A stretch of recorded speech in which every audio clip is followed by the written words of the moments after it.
Hey guys, Dave here with another video. Today I wanted to talk to you about how to deal with losses when you're down in stocks. I know it's not a very fun topic at times, but I think especially the way things are today in the markets and this whole year, it's a very relevant topic and it's an important one that doesn't get enough discussion. So I just wanted to talk about how I've handled the last year and some tips I might have for you.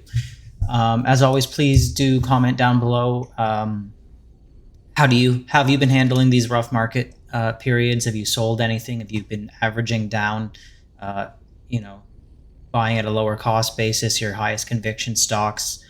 Have you been going to safer stocks like index funds? Have you kind of gone to energy or banks? Interested to hear everyone's strategies, and I'm here to learn from you as much as you might learn from me. So with that, let's get into it. So unfortunately, stocks can't go up all the time. And if you've been invested in certain segments of the market like me over the past year or so, it's been particularly difficult, unfortunately.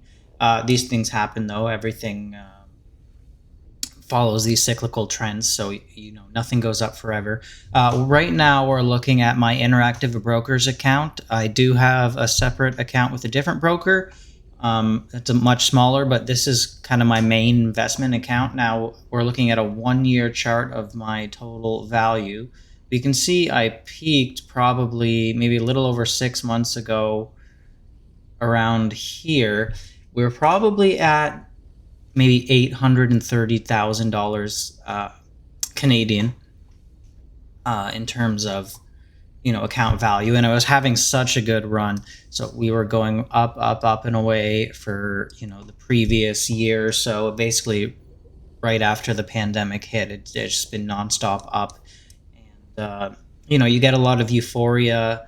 You get a lot of excitement, thinking to yourself, "Oh my God, what if I can get to like $1 million net worth?" And you get carried away, but you have to know there will be down times while you're investing, and it's okay, and not to freak out when it happens. So now the last 6 months, 5 months, I've dropped all the way down to say $600,000 at the low end, which if you're going from 830,000 to 600,000, you just in a matter of a few months to see $230,000 disappear from your account can be extremely distressing. So at times like this, you almost have to be your own therapist, because you are a human being, you have emotions.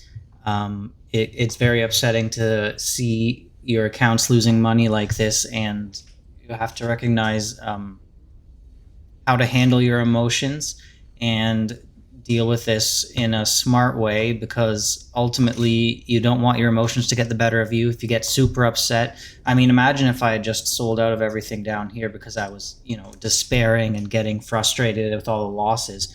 I would have missed out on an extra $120,000 between these two levels. So it can be very frustrating to watch your account go down. You don't want to do anything rash. Timing the macro markets, personally, I think is something better left to Wall Street pundits, and even they will usually get it wrong most of the time. It's extremely difficult. You can end up looking like a fool. It's hard to know what will happen. Like, who can predict a war? Who can predict a worldwide pandemic? There's so many things that just you cannot predict. It's just life. So here we are today. We've bounced back a little bit, and I feel like we've bottomed. What have I done during this period? I've averaged down where I could. I've tried to concentrate on my highest conviction stocks. That's something I would advise you to consider. The stocks that you believe in the most heavily, if you concentrate in them, as opposed to some other stocks you may not have researched as thoroughly, you'll just sleep better at night. You'll feel more confident, and you won't have the stress worrying you that you might be making a mistake, because obviously you're dealing with these sums of money. It can be quite stressful. So you have to deal with the stress in a healthy way, and don't let it control you. Make sure you master your emotions. Don't just panic sell and FOMO buy into stocks. I know that's kind of a human reaction, but we got to think, if we ride it out for the long term, usually you're better off just buying and holding. So this is the NASDAQ, just a 1-year chart, and we can see there's been a lot of pain in the overall markets, not just my account. We've gone from 16,000 right down to 13,000. So, not a small drop by any means. NASDAQ's probably the worst, but it actually doesn't look that bad when you zoom out even to just 1 year, because we're really, we're still above where we were at the start of the year, which was right here.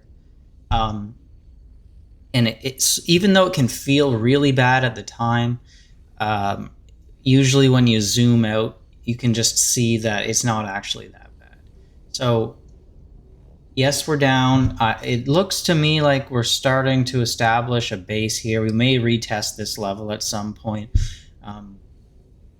I think a lot of these rate hikes are already priced into the market at this point. The market's forward-looking. The war in Ukraine is also priced in. So, I mean, short of China invading Taiwan or something like that, I don't think the geopolitical situation will be a massive problem. And if you just zoom out and just stay calm, usually you just want to stay the course with your highest conviction plays. This is the ARK ETF. Now, I do want to point out that NASDAQ chart didn't look so bad.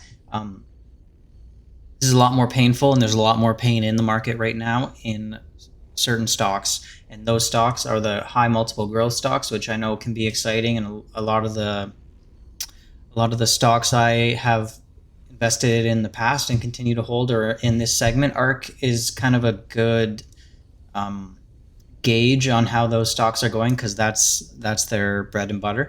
So as we can see, they had a massive run up from 2020 to 2021, where they went from about $50 to $150. That's a triple in a year. That's unprecedented, especially for an ETF, right?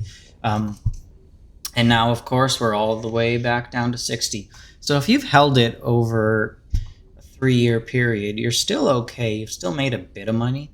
Obviously not a ton. But this just goes to show the massive pain that is out there. Growth investors have been experiencing. I've experienced it. And just because the NASDAQ doesn't look that bad doesn't mean there hasn't been some really difficult days and a lot of stress on investors. That being said, Cathie Wood still has high conviction in her stocks. She's still been buying the dip on a lot of these, and that's really what I would advise if you have any spare money. Just your highest conviction, you might want to buy the dip on it if you have that free cash. Zooming out even further on the NASDAQ. Now this goes all the way back to 1971. But you can see, yes, we have these big drops. We go through it time and again. You got the dot-com bubble. You've got 2008. When you zoom out, these drops don't even look that bad. The trend is still up and to the right. We're going to have volatility. We usually recover from it. And you can even kind of see we have a bit of a, not the best line, but you can see we have a bit of a trend going. We're even on a super long-term basis probably a little overbought here, so it's probably healthy for us to pull back, really. And just keep yourself calm and try not to get too down on yourself. When things are going good, they're never actually as good as it feels, and when things are going bad, they're never actually as bad as they feel, no matter at the time how much it may feel like it sucks.